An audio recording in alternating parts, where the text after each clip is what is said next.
I was having a meal at my in-laws' house like usual. However, in the middle of such a meal, I was struck by an incredible sleepiness and plopped down on the dining table.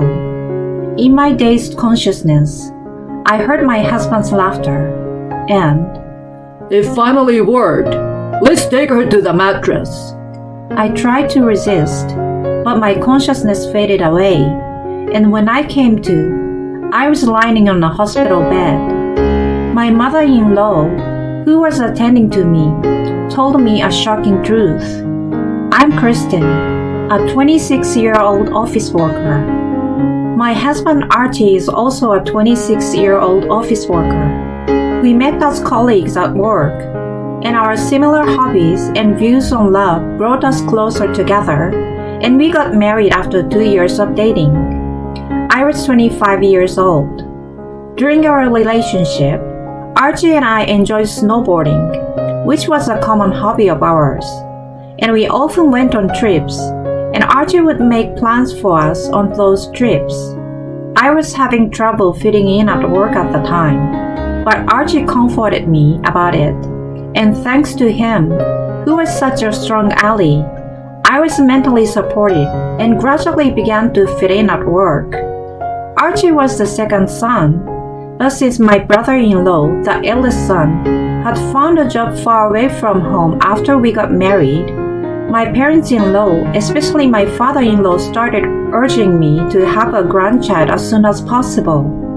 However, we had discussed and decided not to have children until our savings reaches a target amount, and I asked Archie several times to tell him that, but his urging was there every time we saw each other.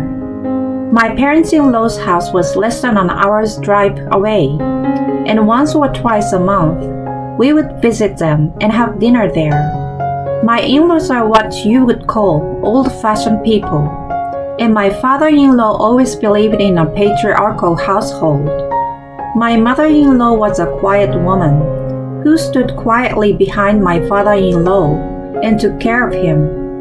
However, from my point of view, his belief was often excessive, and when something happened that he didn't like, he would be harsh with my mother-in-law, even when it had nothing to do with her, and sometimes he would yell at her unreasonably.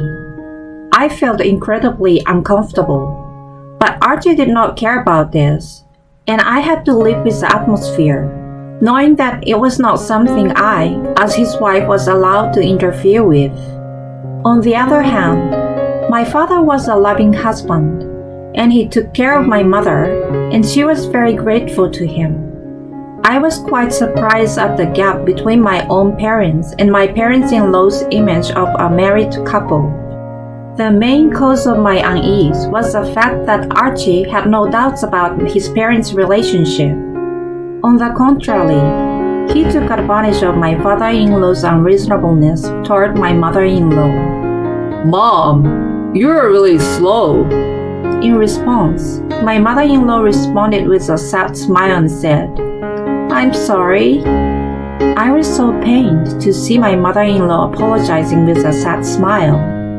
On our way home from my parents-in-law's house, I said to Archie, "Why do you blame your mother like that when it's not her fault?" "Dad worked hard to support our family, but Mom is a stay-at-home mom, and instead of giving Dad a break, she often irritates him, so she deserved to be called out like that." He said something so outrageous. By irritating him, do you mean because she didn't put the condiment in front of him on the table? And not knowing the whereabouts of his lost glasses? He's not a child. Archie wrinkled his brow. "A stay-at-home mom is the one who takes care of the house, so that the husband can live at home without any problems. You work, so I don't expect you to do that much. But when we have kids, I will leave taking care of the house to you." Huh? What's that supposed to mean? Does that mean that you will not do your share of taking care of the household at all? That's impossible. When I responded with strong words like that, Archie immediately became a little upset. "I'm not saying that, but..." Archie is more uptight after dealing with my father-in-law, and we often have this kind of exchange on the way home from my in-laws' house. I was not a quiet woman like my mother-in-law, and neither my father-in-law's nor Archie's attitude was at all acceptable. So every time I would answer back, and the conversation would end. However, Archie gradually became more and more influenced by my father-in-law and began to make greater demands of me, and I would argue against it. But you will eventually stop working, right? You have to prepare for that now. Can you live on your income alone and not put up with anything from your children? No, right? Even if we both work, we might have to put up with a few things depending on how many kids we have. By the time the kids are born, my income will be higher too, right? Will you tell me what to do when that happens then? Don't tell me to do all the housework now, or to visit my in-laws alone, or be a big jerk. Archie's face turned bright red at what I said, but he seems to be at a loss for words, so he cut off the conversation as if he was trying to escape. After a while, my father-in-law contacted me again. Kristen, I heard you rebelled against Archie again, didn't you? Rebelled? I only disagreed with him. We were just discussing our marriage. You are not going to produce an heir, and you are talking back to Archie, the head of your household. When are you going to have children? You talk about heirs, but I'm not going to let them take over your house even if they're born. Archie is always talking to me like you, but how can you meddle in your grown son's family and call me every time? You? Who are you talking to? My forceful rebuttal left him speechless, as it did to Archie, and in the end, he said, Enough! He hung up the phone childishly. I was still thinking naively how I could convince Archie, who had been consumed by my father-in-law's patriarchal mindset. However, my thoughts were not enough. Since my dad is eager to have an heir, let's start having children, even though it is not our plan. I froze for a moment, not understanding what he said. No, my child is not going to be the heir of my in-laws unless he wants to be. Our savings is not yet enough, and you haven't even gotten a raise. How are you going to make a living while raising a child once I got pregnant? Archie sighs deeply in response to my answer. My parents and your parents will help us, won't they? Of course, it's better to have children while you are young. Archie tries to force me to proceed with the conversation, and as expected, I was disgusted and rejected him. This led to an awkward relationship between us. I was working and earning enough money to support myself on my own, so the idea of divorcing Archie began to flicker in my mind at this time.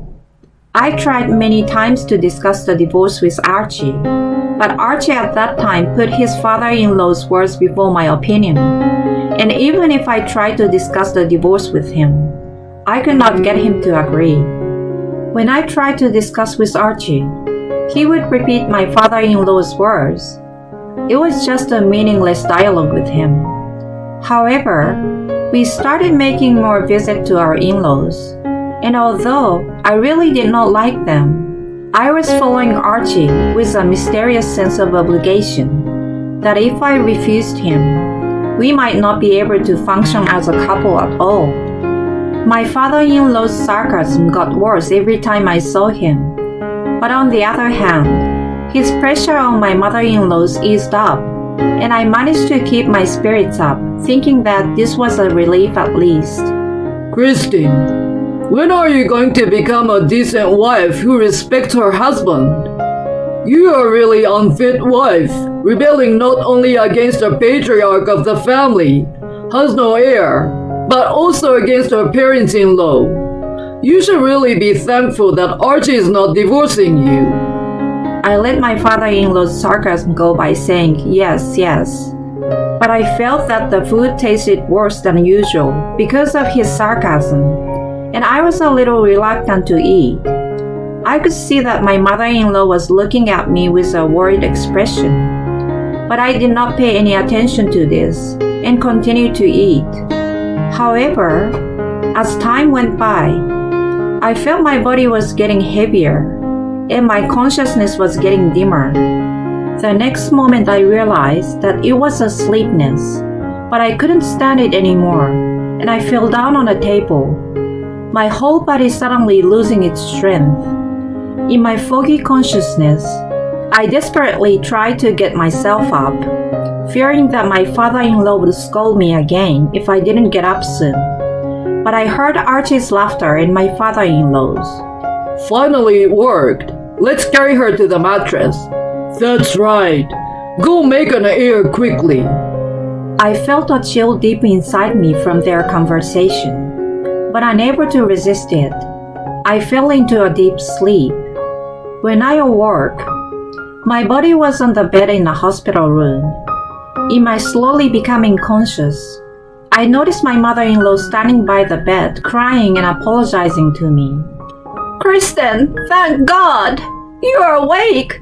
I'm so sorry. It's my fault. My fault. I couldn't understand what was going on as my mother-in-law was sobbing.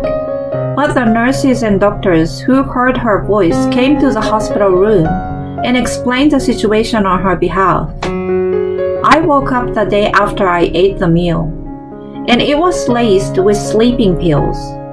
I was told that the sleeping pills were prescribed to my father-in-law at the hospital, but he and Archie had mixed them in my food. Police! I was so surprised and terrified by what the doctor had told me that I screamed out to call the police. But as if waiting for my words, the police came into the hospital room. Your mother-in-law called us, and we investigated this case. The police officer interviewed me and told me about my father-in-law and Archie. He told me that they had been brought to the same hospital in a serious condition and were now hospitalized under observation and absolute bed rest. As I was getting confused by the police words, he gave me more details. It seems that Archie and my father-in-law, frustrated by my reluctance to have children, had planned to put me to sleep and then proceed. They used the sleeping pills that had been prescribed for him. The reason why I felt the food tasted bad was not because of the sarcasm of my father-in-law or Archie, but because the food was actually laced with sleeping pills. My mother-in-law, who knew about this plan, tried to persuade them to stop it, but they did not listen to her at all. She tried to tell me directly, but they prevented her from doing so. So she contacted my brother-in-law, who lived far away, and asked him to help her. On that day, he was supposed to arrive at my parents-in-law's house before us, but he was delayed due to traffic. I remember the worried look on my mother-in-law's face as she looked at me, and it made sense. But why are they both in the hospital? Grant arrived just in time to see Archie and Hank holding you and pulled you away from them. But they both got mad at him and grabbed at him. But Grant, he wrestles and that's judo. In other words, they were so angry at him for saving me, and they tried to attack him, but got injured so badly that they had to be hospitalized. However, it seems that Archie had brought out a kitchen knife against him at that time, and it was a close call between self-defense and excessive self-defense. My mother-in-law kept crying during this time, holding my hand. I'm so sorry. But I was able to wake up in the hospital because of my mother-in-law's courage. Thanks to you, I was able to escape from their plan. Thank you very much. I then waited for my health to improve, contacted the company, and started working on my divorce from Archie. Again, my mother-in-law told me, I can only do this much, but... She gave me not only the recordings of the conversations between Archie and my father-in-law planning this matter, but also the recording of the sarcasm he had been hurling at me. Why? I've been talking to my eldest son about it for a while. He told me to keep the recordings in case something happens. I thanked my mother-in-law for her kindness, and at the same time, I asked her, "You're not going to get a divorce?" Actually, I got divorced and decided to live with my eldest son. I had resigned myself to the fact that I would have no money to live on after the divorce, but Grant said he would take care of it. My mother-in-law looked a little relieved and told me about the future. I was worried about my mother-in-law, even though we were no longer related, so I was relieved by her words. With the evidence I had received from my mother-in-law, and in consultation with my lawyer, I filed a claim for compensation, a police report, and a restraining order against Archie and my father-in-law, and left the rest to my lawyer, explaining the situation to the company and informing them of my resignation. After hearing my report, the company dismissed Archie on disciplinary grounds and proposed to transfer me to a distant branch. I gratefully accepted and was able to leave my hometown. Incidentally, since my parents had passed away early, I had no family home. This was perceived as a weakness, which encouraged Archie's and my father-in-law's attitude. Archie and my father-in-law were arrested and sentenced to prison. Naturally, his company was told about the incident and dismissed him from his job, even though he was about to retire. My mother-in-law also filed a claim for alimony against my father-in-law on the advice of my brother-in-law, and so she also got divorced. They tried to borrow money from their relatives, but they did not cooperate with them, so they borrowed money from a shady financial institution to pay the alimony. The sanctions against my brother-in-law were also justified by her lawyer, and he ended up without any charges. Archie and my father-in-law lost their house and livelihood, and they tried to rely on my mother-in-law and my brother-in-law, but they were rejected. And now they are living together, blaming each other and living in fear of debt collectors every day. Furthermore, my father-in-law is still suffering from the after effects of the injury he sustained, and Archie has been obliged to take care of him, which has been physically and mentally quite overwhelming for him. I have been contacted several times through my lawyer, but I refused to take any action without asking him what he wanted. So the only information I have about what happened after that is what my mother-in-law, who I have been in contact with occasionally, has told me. As for me, I have begun to get used to the life in a new place, and although I suffered from a trauma so severe that I could not eat anything but my own homemade food at the beginning of the divorce, the symptoms have subsided and I can now eat meals served by restaurants. I can't eat the food that my colleagues sometimes give me, but they all know the situation. Don't worry about it.